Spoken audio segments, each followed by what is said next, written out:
नमः शिवाय। भक्तों, जिस प्रकार इस सृष्टि का ना कोई आदि है और ना ही कोई अंत, उसी प्रकार भगवान भोलेनाथ भी अनादि और अनंत है। वे ही सृष्टि के रचिता, पालन करता और संहार करता है। उनका स्वरूप असीम है, उनकी महिमा अपार है। आज की यह पावन कथा केवल एक कहानी नहीं, बल्कि अटूट श्रद्धा, विश्वास और भगवान शिव की कृपा का जीवंत प्रमाण है। इसलिए आप सभी से निवेदन है, इस कथा को मन लगाकर भाव के साथ और श्रद्धा से अंत तक अवश्य सुने, क्योंकि हो सकता है यही कथा आपके जीवन में भी चमत्कार का द्वार खोल दे। आइए आरंभ करते हैं पवित्र सोमवार व्रत कथा। प्राचीन समय की बात है, एक सुंदर और समृद्ध नगर में एक अत्यंत धनवान साहूकार रहता था। उसके पास अपार धन संपत्ति, बड़ा भवन, नौकर चाकर और हर प्रकार की सुख सुविधा थी। नगर में उसकी प्रतिष्ठा थी, लोग उसका सम्मान करते थे। लेकिन कहते हैं ना, धन से सब कुछ नहीं खरीदा जा सकता।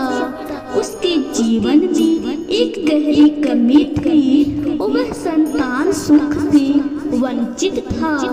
यही एक दुख उसके हृदय को दिन रात कचोटता रहता था। रात को जब सारा नगर सो जाता, तब वह साहूकार आकाश की ओर देखता और भगवान से प्रार्थना करता, हे भगवान, मुझे भी पिता बनने का सौभाग्य दीजिए। उसकी पत्नी भी मन ही मन रोती रहती। घर में सब कुछ था, बस एक बच्चे की किलकारी नहीं थी। पुत्र प्राप्ति की तीव्र इच्छा से साहूकार ने प्रत्येक सोमवार का व्रत रखना आरंभ किया।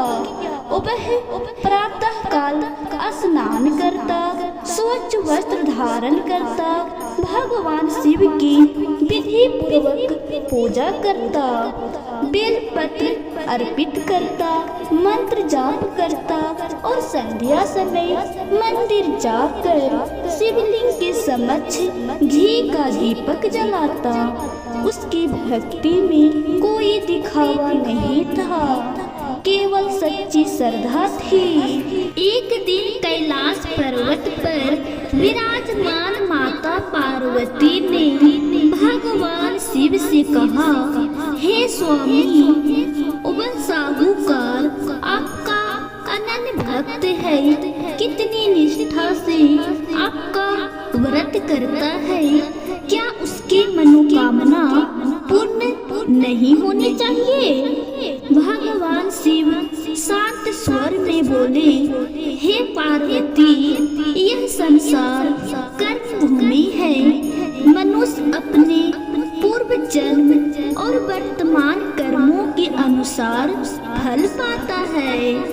इसके भाग्य में पुत्र सुख नहीं लिखा है। माता पार्वती ने करुणा से भरे स्वर में कहा, हे नाथ, यदि आपका भक्त दुख में है और आप उसकी सहायता ना करें तो भक्ति का अर्थ ही क्या रह जाएगा? आप तो आशुतोष हैं, शीघ्र प्रसन्न होने वाले हैं, कृपया कीजिए। माता पार्वती के बार बार आग्रह करने पर भगवान शिव बोले, ठीक है पार्वती, मैं इसे पुत्र प्राप्ति का वरदान देता हूँ, किंतु वह पुत्र केवल 12 वर्ष तक ही जीवित रहेगा। उसके बाद उसकी आयु पूर्ण हो जाएगी। संयोग से यह सारी बातें साहूकार ने सुन ली। उसके मन में हलचल तो हुई, लेकिन उसने अपनी भक्ति नहीं छोड़ी। उसने सोचा जो भी होगा शिव इच्छा से होगा, और वह पहले से भी अधिक श्रद्धा से व्रत करने लगा। कुछ समय पश्चात उसकी पत्नी गर्भवती हुई। पूरे घर में खुशियों की लहर दौड़ गई। 10वें महीने में एक सुंदर तेजस्वी पुत्र का जन्म हुआ। घर में उत्सव मनाया गया, मिठाइयाँ बांटी गई, दान दक्षिणा दी गई। लेकिन साहूकार के मन में एक रहस्य छिपा था। उसे पुत्र की अल्पायु का ज्ञान था, फिर भी उसने यह बात किसी से नहीं कही। समय बीतता गया, बालक बड़ा होने लगा। वह बुद्धिमान, सुंदर और विनम्र स्वभाव का था। जब वह 11 वर्ष का हुआ तो उसकी माता ने विवाह की चर्चा की, परंतु साहूकार ने कहा अभी नहीं, पहले इसे काशी भेजूंगा ताकि यह विद्या प्राप्त करे। उसने अपने साले अर्थात बालक के मामा को बुलाया और धन देकर कहा इसे काशी ले जाओ। मार्ग में जहाँ भी रुको वहाँ यज्ञ कराना और ब्राह्मणों को भोजन कराते जाना। मामा और भांजा यात्रा पर निकल पड़े।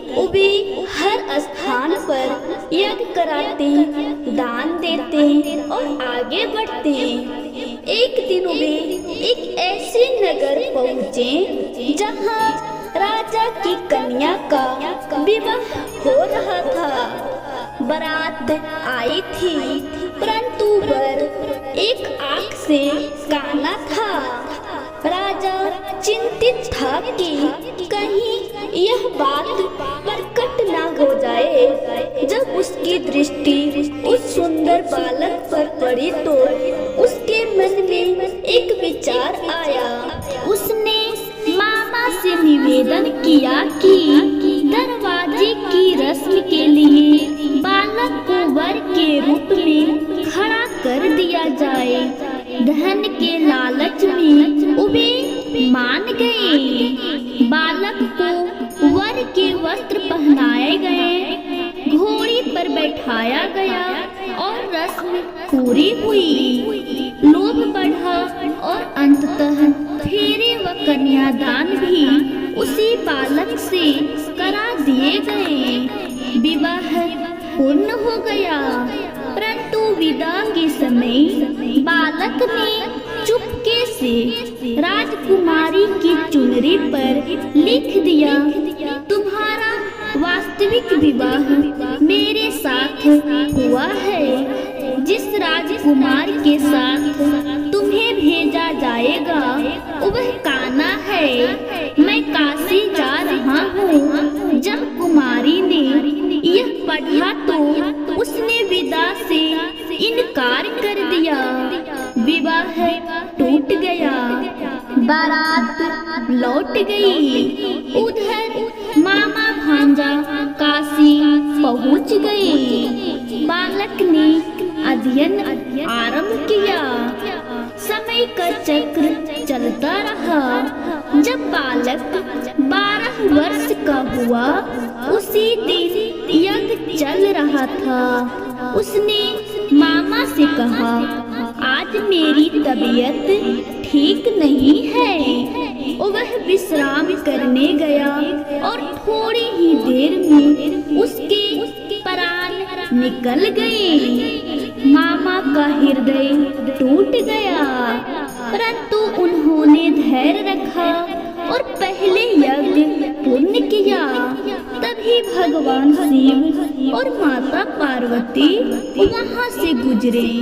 पार्वती जी ने बालक को देखकर कहा, हे नाथ, यही वह बालक है, कृपया कीजिए। भगवान शिव ने करुणा दिखाते हुए बालक को पुनः जीवन दान दे दिया।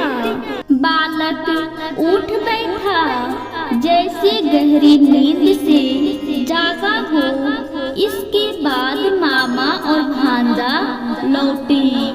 मार्ग में वही नगर आया। राजकुमारी के पिता ने पहचान लिया और ससम्मान विदा किया। घर पहुंचने पर माता पिता की खुशी का ठिकाना ना रहा। इस प्रकार भगवान शिव की कृपा से सब सुख पूर्वक रहने लगे। भक्तों, यह कथा हमें सिखाती है कि सच्ची श्रद्धा, धैर्य और विश्वास कभी व्यर्थ नहीं जाते। जो भक्त पूरे मन से सोमवार का व्रत करता है और इस कथा को श्रद्धा से सुनता या सुनाता है, उसकी मनोकामनाएं अवश्य पूर्ण होती है। अगर आप भी भोलेनाथ की कृपा चाहते हैं तो पूरे विश्वास के साथ कहिए, ओम नमः शिवाय।